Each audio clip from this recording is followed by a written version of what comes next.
where there's a will, there's a way. And there comes the bus. বলিউডে এমন কিছু তারকা থাকেন যাদের কেরিয়ার শুধু ছবির সংখ্যা দিয়ে মাপা যায় না, মাপা হয় তাদের ধৈর্য, আত্মসম্মান আর কঠিন সময়ে লড়াই করার মানসিকতা দিয়ে। রানী মুখার্জি ঠিক তেমনই এক নাম।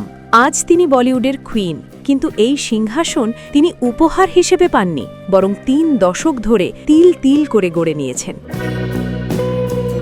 সালটা ছিল ১৯৯৬। একদিকে বাংলা ছবি বিয়ের ফুল, অন্যদিকে বলিউডে রাজা কি আয়েগি বারাত। মাত্র ১৮-১৯ বছরের এক তরুণী পা রাখলেন গ্ল্যামার দুনিয়ায়। বাইরে থেকে সবাই ভেবেছিল ফিল্মি পরিবারের মেয়ে, তার পথ তো রাজকীয় হবেই, কিন্তু পর্দার পেছনের গল্পটা ছিল একেবারেই আলাদা। চলচ্চিত্র পরিবারে জন্ম হলেও রানীদের আর্থিক অবস্থা তখন মোটেও ভালো ছিল না। বাবা রাম মুখার্জি অসুস্থ ছিলেন, সংসারে ছিল অভাব।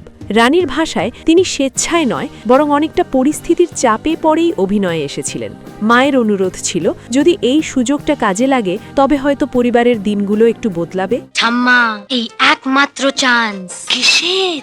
লাইন ক্লিয়ার করো ঠাম্মা।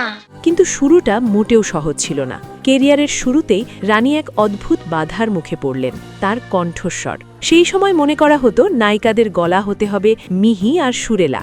রানীর গম্ভীর কণ্ঠস্বর প্রযোজকদের পছন্দ ছিল না। ফলাফল, তার প্রথম কয়েকটি সিনেমায় তার সংলাপ অন্য শিল্পীর কণ্ঠে ডাবিং করা হয়। ভাবুন তো, একজন শিল্পী পর্দায় অভিনয় করছেন, কিন্তু নিজের কণ্ঠ দেওয়ার অধিকারটুকু তার নেই। একজন নবাগত অভিনেত্রীর জন্য এর চেয়ে বড় অপমান আর কী হতে পারে?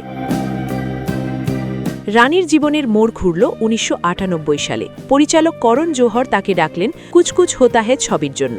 শাহরুখ কাজলের পাশে থেকেও নিজের গলার স্বরে কথা বলার জেদ ধরেছিলেন রানী। করণ জোহর তার উপর ভরসা রাখলেন, আর ইতিহাস সাক্ষী সেই গম্ভীর মায়াবী কণ্ঠই রাতারাতি দর্শকদের হৃদয়ে জায়গা করে নিল।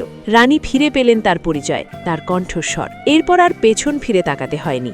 সাথিয়া, ব্ল্যাক, হিচকি কিংবা মিসেস চ্যাটার্জি ভার্সেস নরওয়ে, রানী বারবার প্রমাণ করেছেন তিনি শুধু সুন্দর মুখ নন, তিনি একজন জাত অভিনেত্রী। नॉर्वे से हमको बहुत सारा लेबल मिला सर। আজ ৩০ বছর পর দাঁড়িয়ে রানী মুখার্জির কেরিয়ার শুধু সফল ছবির তালিকা নয়, এটা এক সাধারণ মেয়ের অসাধারণ হয়ে ওঠার গল্প।